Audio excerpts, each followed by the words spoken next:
Gorakhpur news में आप सभी का स्वागत है। दिन भर की खबरों के साथ मैं हूं फरीद अहमद। जिला कारागार में निरुद्ध महिला बंदी संजू उर्फ अंजू पत्नी राम सरन ने 22 अप्रैल को महिला अस्पताल में एक पुत्र को जन्म दिया था, जिसका नामकरण संस्कार बड़े ही हर्षोल्लास के साथ किया गया। शिशु का नाम अंश रखा गया है। इस अवसर पर महिला बैरक को गुब्बारों और झंडियों से सजाया गया और गीत संगीत का आयोजन भी किया गया।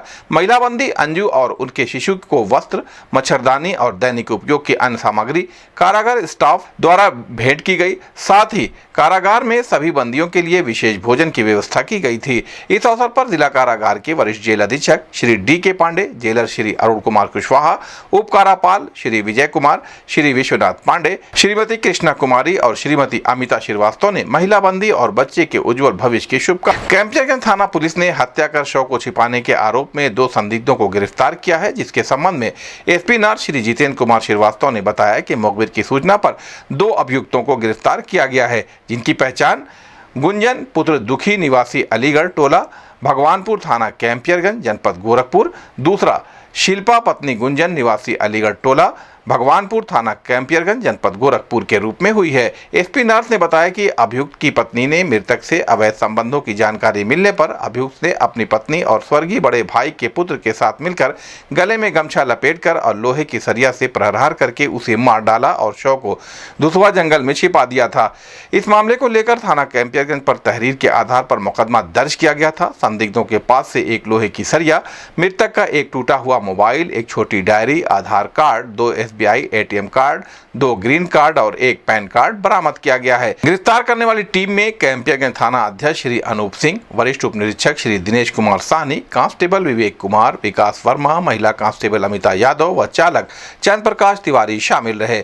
इस संबंध में गोरखपुर न्यूज से बात करते हुए एसपी नार जितेंद्र श्रीवास्तव ने कहा, एसएसपी सर गोरखपुर द्वारा अपराध एवं अपराधियों पर अंकुश लगाए जाने के क्रम में जो अभियान चलाया जा रहा है, उसके तहत आज थाना कैंपियरगंज के 302-201 के मुकदमे के वांछित गुंजन और उनकी पत्नी को गिरफ्तार किया गया है। दोनों हत्या के मामले में वांछित थे और उनकी निशानदेही पर आला कतल भी बरामद कर लिया गया है। दोनों को विधिक कार्रवाई करते हुए जेल भेजा गया। गोरखपुर में शनिवार से ही अचानक बदली हुई हवाओं के कारण नागरिकों को आंखों में जलन और सांस लेने में कठिनाई का सामना करना पड़ रहा है। मौसम विभाग के अनुसार आगामी 2 से 3 दिनों तक यह स्थिति बनी रह सकती है। विभाग ने सोमवार तक वर्षा की संभावना जताई है, जिससे मौसम में सुधार हो सकता है। रविवार को भी पूरे महानगर में धुंध देखी गई। इस धुंध का स्वास्थ्य पर प्रभाव पड़ रहा है। बाहर निकलते समय चश्मा और मुंह पर मास्क लगाकर ही बाहर निकले। जनपद में लोकसभा चुनाव के लिए 7 मई से नामांकन प्रक्रिया आरंभ होने के मद्देनजर पुरानी कलेक्ट्रेट में बैरिकेडिंग की गई है। आपको बता दें कि नामांकन के दौरान केवल प्रत्याशी और उनके 5 समर्थकों को ही प्रवेश की अनुमति होगी। गोरखपुर सदर लोकसभा क्षेत्र के प्रत्याशियों का नामांकन अपर जिलाधिकारी वित्त एवं राजस्व के कोर्ट में किया जाएगा। वहीं बांसगांव लोकसभा क्षेत्र के प्रत्याशियों का नामांकन मुख्य राजस्व अधिकारी की कोर्ट में किया जाएगा। जिला प्रशासन पूरी तरह सतर्क है और सोमवार तक बैरिकेडिंग का कार्य पूर्ण कर लिया जाएगा। संगम सुपर स्पेशलिटी आई हॉस्पिटल के संस्थापक डॉक्टर वाई सिंह ने गोरखपुर में धुंध के कारण लोगों की आंखों में हो रही परेशानियों पर चिंता व्यक्त की। उन्होंने कहा कि आंखों में जलन का मुख्य कारण जानना अत्यंत आवश्यक है। वर्तमान में गेहूं की कटाई का समय है और कटाई के बाद बचे डंठलों को गांव के लोग जला देते हैं, जिससे धुआं वायुमंडल में फैल जाता है। इससे न केवल गोरखपुर शहर बल्कि आसपास के ग्रामीण क्षेत्रों के लोग भी प्रभावित होते हैं। आंखों में जलन, खुजली और लालिमा जैसी समस्याएं उत्पन्न हो रही हैं। डॉक्टर सिंह ने आगे सुझाव देते हुए कहा कि इससे बचाव के लिए मैं उन लोगों से अनुरोध करता हूं जो डंठल जला रहे हैं वे ऐसा ना करें, क्योंकि जुताई के समय ये डंठल खाद में परिवर्तित हो सकते हैं।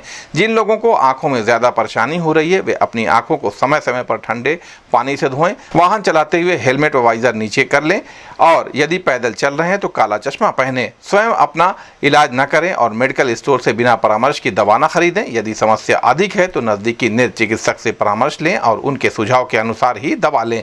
उन्होंने कहा कि यह समस्या भविष्य में भी उत्पन्न हो सकती है, इसलिए मैं किसान भाइयों से अनुरोध करता हूं कि वे डंठल न जलाएं, क्योंकि इससे समस्या और बढ़ेगी। इस संबंध में गोरखपुर न्यूज से बात करते हुए संगम सुपर स्पेशलिटी आई हॉस्पिटल के संस्थापक डॉक्टर वाई सिंह ने कहा, देखिए, इस धुंध का और जो आंखों में जलन हो रहा है उसका सबसे पहले हम लोगों को कारण जानना जरूरी है।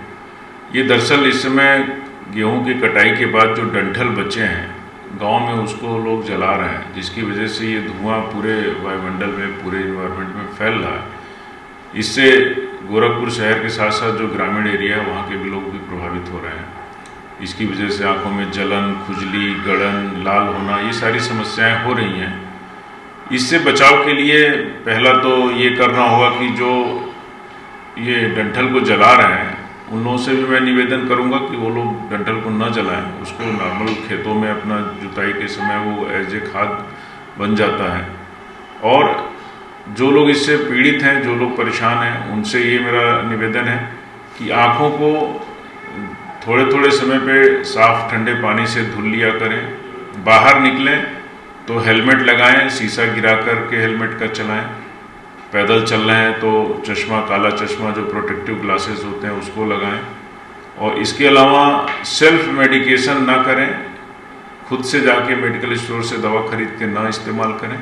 अगर आपको दिक्कत ज़्यादा होती है, परेशानी बढ़ती है, तो बेहतर रहेगा कि जो भी नज़दीकी नेत्र चिकित्सक हों उनसे आप परामर्श लेकर के उनके सुझाव के अनुसार दवा डालें और अपना बचाव रखें। सर, नागरिकों से क्या अपील करना चाहेंगे? नागरिकों से मैं जैसा कि पहले ही बताया कि जिस वजह से ये समस्या हो रही है उसको हम लोगों को समाप्त करना है, क्योंकि ये एक दिन की नहीं है, अगले साल फिर ये सिचुएशन आ सकती है। तो इसके लिए एक सरकार को भी एक परमानेंट व्यवस्था करना चाहिए कि जो डंठल है उसको न जलाया जाए, उसके लिए उस चीज़ को सुनिश्चित करे प्रशासन। दूसरा चीज़, इतना जागरूक हमारे किसान को भी होना चाहिए कि डंठल को न जलाएं, उससे खुद उनको भी दिक्कत हो रही है। जब गांव से इतने दूर शहर के लोग इतना परेशान हैं, तो जहाँ भी ये जल रहा होगा वहाँ तो और भी समस्या हो रही होगी, तो इससे उनका भी नुकसान है। तो डंठल जलाने के लिए मैं निवेदन करूँगा कि लोग न जलाएं।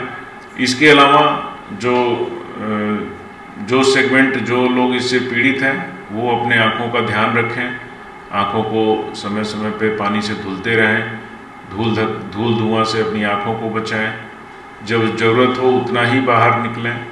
ये सारी सावधानियां रखें। ज़्यादा दिक्कत हो तो नज़दीकी नेत्र चिकित्सक से परामर्श लेकर के उसका समुचित इलाज करें।